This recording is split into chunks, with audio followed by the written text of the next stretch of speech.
Relation তো সবাই করতে পারে, কিন্তু একটা সম্পর্ক টিকিয়ে রাখাটা হচ্ছে বড় ব্যাপার। দুইটা মানুষের অনেক ভুল ত্রুটি হবে, নিজেদের মধ্যে মানিয়ে নিতে পারলেই সুন্দর। একজন ভালোবাসি ভালোবাসি বলে চেঁচিয়ে যাবে সারাক্ষণ, অন্যজন ইগনোর করবে, এমনটা হইলে তো হবে না। আজকে স্টোরিটা শুনলে বুঝতে পারবেন একটা ছেলে তার ভালোবাসার মানুষটাকে পাওয়ার জন্য কি না করতে পারে। ভাইটা আমাকে বলে যে আমাদের সম্পর্কটা ছিল 3 বছরের, অতি সাধারণ একটা ছেলে আমি। আমার আব্বু 20 বছর ইতালিতে ছিল, টাকা পয়সা কিরকম ইনকাম করেছে তার নাই বললাম। বাবার টাকা আছে বলে যে বুক ফুলিয়ে চলবো এরকমটা না, এগুলো আমার বাবার টাকা, আমার না। একটা সময় আব্বুরা অনেক কষ্ট করেছে, কত রাত না খেয়েও ছিল, তবে আমি কষ্ট কি জিনিস তা চোখেও দেখি নাই। ওনার যখন অনেক অর্থ সম্পদ হয়ে যায় তখন সিলেট মেইন টাউনে 5 তলা বাড়ি করে ফেলে। আমরা নিচের তলায় থাকতাম আর বাকিগুলো ভাড়া দিয়ে দিতাম। প্রিয় মানুষটার কথায় আসি, ওর সাথে পরিচয় আমাদের গ্রামের বাড়িতে। গ্রামে শুধু ঈদের সময় ঘুরতে যেতাম, না হয় বাকি সময় শহরেই থাকতাম। একটা মেলাতে ওর সাথে দেখা, পুরো পরিবারে ওই মেলাতে আসে। ওর চোখগুলো অনেক মায়াবী। আমি ওর খোঁজ খবর নেওয়া শুরু করি যে কোথায় থাকে, কি করে, এইসব। ও তখন ইন্টার ফার্স্ট ইয়ারে, ওইখানে একটা কলেজে স্টাডি করতো। আমিও পড়াশোনার মধ্যেই ছিলাম। গ্রামে যেতাম শুধু ওকে একটু দেখার জন্য। ওইখানে একটা ফ্রেন্ড ছিল, ওর বাইক ছিল,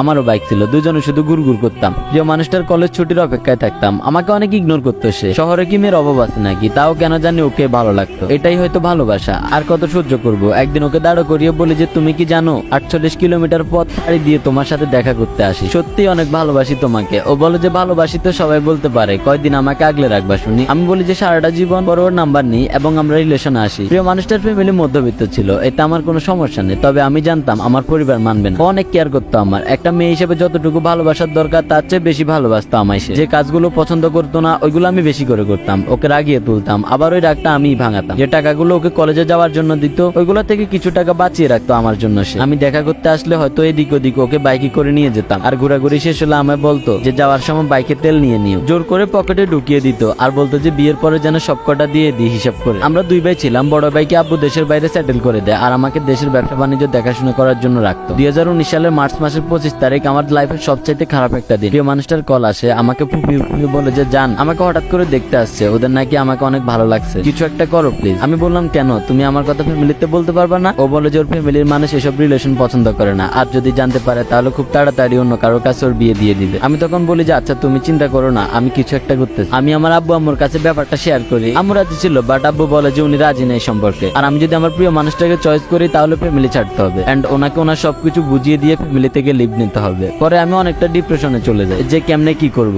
আমি কোনো কাজও জানতাম না যে কিছু একটা করে খাবো। লাইফে যেমন একটা পরিস্থিতির শিকার হতে হবে কখনো ভাবি নেই। যার কাছে ভালো পরামর্শের জন্য গিয়েছি ওই বলেছে ফ্যামিলি ছাড়াটা ঠিক হবে না। আমি পরে আমার সিদ্ধান্তে ওকে নিয়ে পালিয়ে যাই, অনেক দূরে চলে যাই। একটা দুঃসম্পর্কের মামাতো ভাই আমাদের থাকার ব্যবস্থা করে। যাই হোক, ওইখানে মানুষের জীবন অনেক সংগ্রামী, উত্তরবঙ্গ বলে কথা। শুরুর দিকে আমি রাজমিস্ত্রি কাজে যোগ দিই, প্রায় 7 মাস ওই কাজটা করি। হয়তো কারো বিশ্বাস হবে না, না হওয়ারই কথা, কারণ আমার বাবা ছিল রাজা এবং ওনার ছেলে বুঝে ওইসব কাজ করবে। কিছুই করার ছিল না, পরিস্থিতির শিকার। আমি যখন ওই কাজটা করে বাসায় ফিরতাম প্রিয় মানুষটা আমাকে জড়িয়ে ধরে অনেক কান্না করতো। ওর এইসব সহ্য হতো না। আমি ওকে বলতাম পাগলি, কাজ করে খাই, চুরি না, আর কাজ না করলে চলবো কেমনে? ওই বলতো ওই কাজটা না করতে। পরের কিছুদিন পর আমি শহরে উঠি এবং প্রাণ কোম্পানিতে এসআর এর জব পাই। 2000 টাকা স্যালারি ছিল, সুন্দরভাবে আমাদের দিনগুলো যাচ্ছিল। আমি পালিয়ে যাওয়ার প্রায় 1 বছর পর আমার পরিবার থেকে কল আসে এবং আমাকে বলে যে পরিবারে ফিরে যেতে, বাট আমি যাইনি। ওরা আমাকে ছাড়া যদি 1 বছর থাকতে পারে তাহলে বাকি জীবনটাও থাকতে পারবে। আজ প্রায় 3 বছর আমরা হাসি খুশি সংসার করতেছি, আলহামদুলিল্লাহ অনেক হ্যাপি আছি। ওর পরিবার আমার পরিবার সবাই রাজি, কিন্তু এখন আমরা রাজি না। অনেক খারাপ সময় গেছে আমাদের। ওই সময়ের কথাগুলো মনে পড়লে এখনো চোখে পানি টলটল করে। কই কাউকে তো পাই নাই তখন। আমার প্রিয় মানুষটা স্যাক্রিফাইস আর নাই বললাম। ওর মতো প্রতিটা ছেলের কপালে একটা ভালো মেয়ে জুটুক।